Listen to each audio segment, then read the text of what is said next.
Okay, today I want to show you something that I thought was kind of nifty and handy when hanging your bear bag. I have just a lightweight sack here. Anything would do, little ditty bag or whatever. I found a rock and I put it in there, cinch this down, and then I'm going to tie what's called a lark's head to fasten my bear bagging rope to the weight.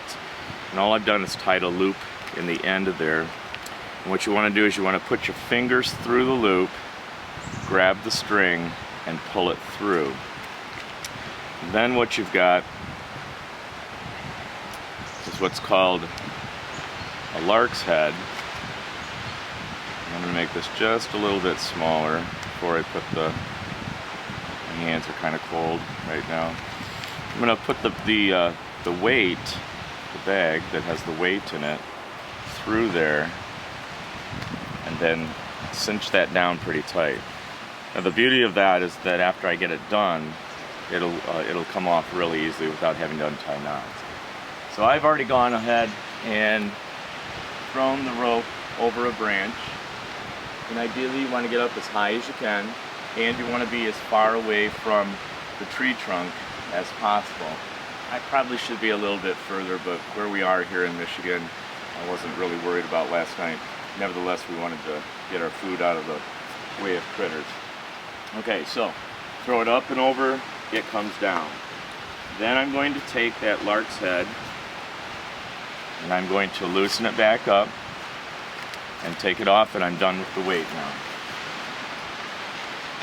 This is my bag that I use for my food and to hang it at night.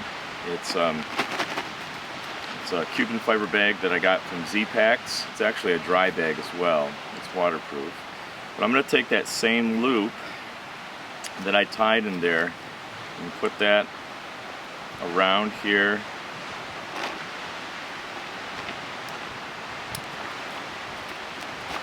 So that's how it's going to hang. We're missing one thing though that you're going to need, and that's a carabiner. Doesn't need to be real large, but we're going to hook the carabiner in that loop as well. And what you want to do is the end that you're going to pull and hoist, you want to put through that same carabiner.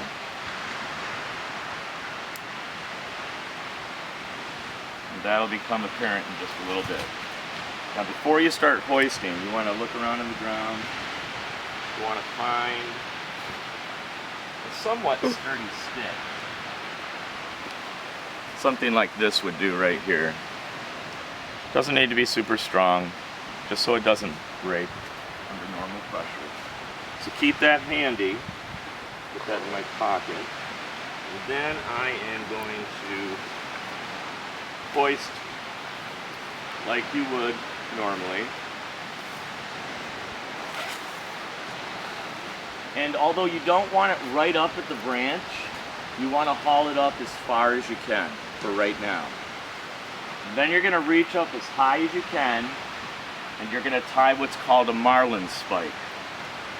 A marlin spike, you want to make a loop across the cord or rope, and then double that loop back up and pinch through that loop, pinch this and pull it through. Take your twig and put it through what you were pinching and let that come down. Now this twig can't go up and down. So when we lower the bag and the twig comes in contact with the carabiner, it won't go any farther.